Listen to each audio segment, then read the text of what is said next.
Hi you guys, it's Sincerely Tia Marie. I wanted to come on here and shoot a quick video to give you guys an update on my progress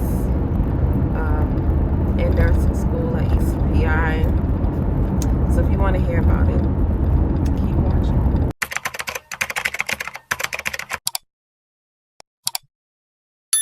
So I think the last video I was in dosage and calculations, which for dosage and calculations, I'm just going to say this: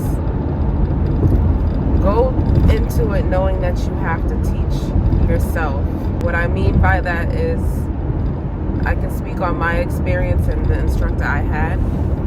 So for my experience, my instructor, she did provide us with handouts and things like that to learn what they call dimensional analysis, is how to pretty much multiply and divide to get the amount of milligrams you're looking for, or milliliters. So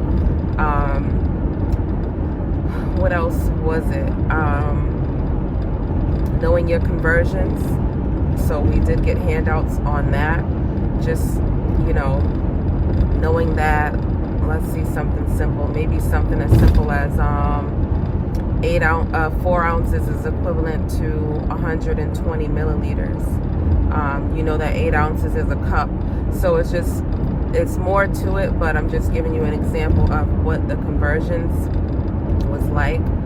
So that's really important because you need to know that information, your conversions.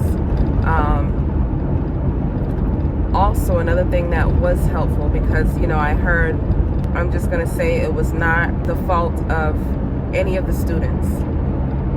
So I'm going to leave that right there. You pretty much got to teach yourself, and you don't get any help. But for me personally, I feel like the handouts were helpful. Although it's new information, you can feel overwhelmed and unsure because it's new information that you're getting, and there's no instructor that's just giving you a lecture on what you're supposed to do for that class.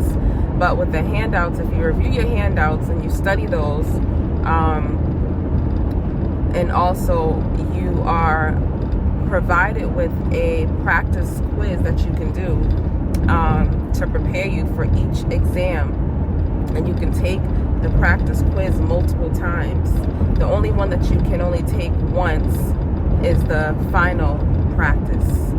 So they also give you a final practice exam for you to practice, but you only have one attempt to practice. But in terms of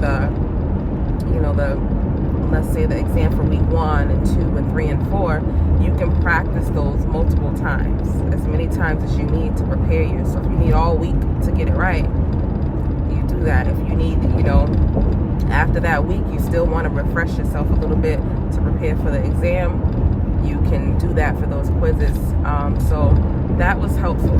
So to say that you got to teach yourself, okay, I can say that thus far with majority of the classes. I mean, yeah, you get lectures and A&P and all that stuff, but you still have to go home and you still have to do the work outside of class to really cement it in your brain. So you're still teaching yourself in a sense.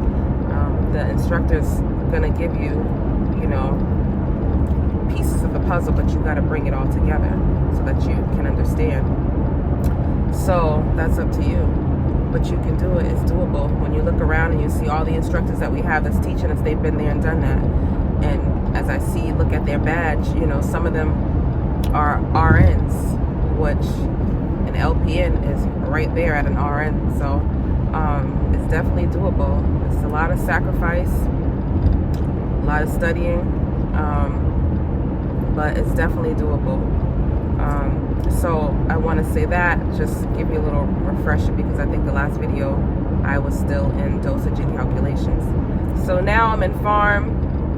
I'm not gonna lie, Pharm, the first exam was crazy, and I don't want to get into all of that.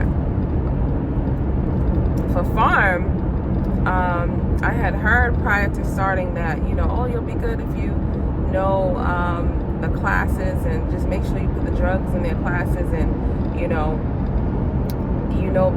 beta blockers, and that's a class, and I'm like, oh, okay, but what the hell? You start and you're like, what the hell is a beta blocker? Like, how do you figure out these classes? Like, what? It's so many medications. I ended up purchasing the drug book. I'm gonna post it in a link below this video. There's so many medications in there, some of which I needed to look for to do homework assignments, and it wasn't even listed in there. But to find the classes, I'm like, where the hell? How the hell? Where do I start? So, and that first week was crazy as hell because the instructor wasn't instructing. How about that? Let me just throw that in there, and now I'm going to leave it at that. So, I want to say, to be honest, it took last week, the third week, for it to be like, okay, we're good. But I'm going to say, try to know and understand the drug classes. And what I mean by that, it is, antidepressant. It has the key word, depressant. So if a medication is antidepressant, it's going to help fight against someone with depression. So, and with that, the medication must be a psych med. Anti-hypertension. Hypertension, if you took A&P, hypertension is blood pressure. Hypertension is high blood pressure. Hypo is low blood pressure. So if you see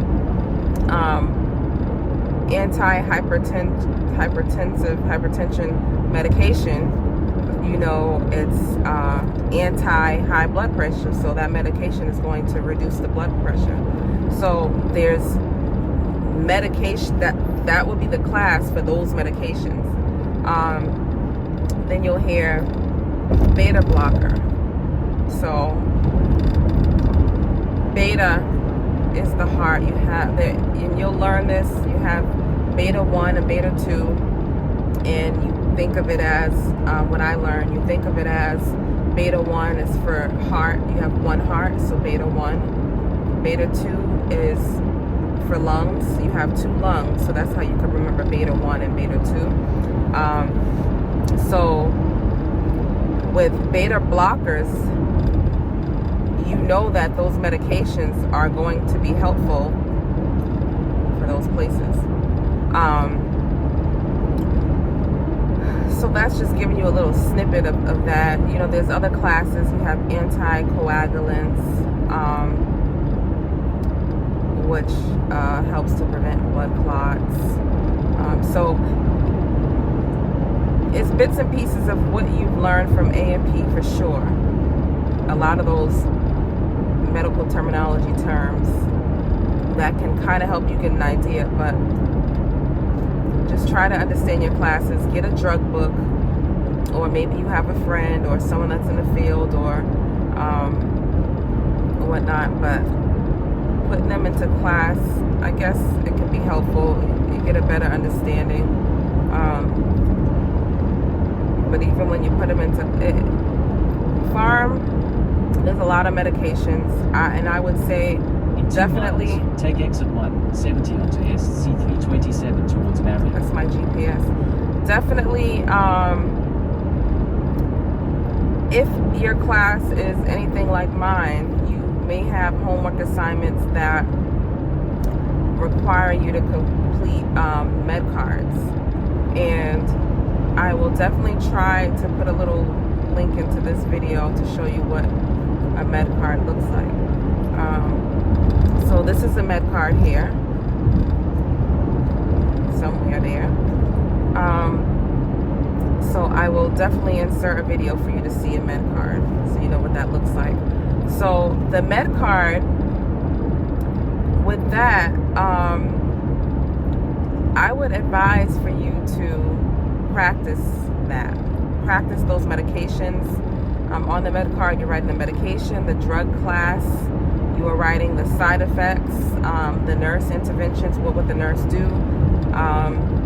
nurse teachings, how would the nurse teach, you know, the client about the medication. For example, you know, take as prescribed, or report if you experience any sudden cough. Let's say cough is a side effect. Definitely practice those med cards. They'll be beneficial for you. Pay attention as you're completing them, because it helps you get an understanding for those specific medications. Then keep right onto SC327 south towards airport. So yeah, guys. Use the right lane to keep right onto SC327 south towards airport. Farm has been a little bit of a ride, but it's because it was a rocky start. But the landing is going to be amazing. So that's all I wanted to say, guys. I just want to hop on here. In about 2.5 miles, turn left onto East Old Marion Highway. I wanted to hop on here and give you a little update. I have no class today. Thank goodness. But just because you don't have no class, it doesn't mean that your studying stops. I still have to study.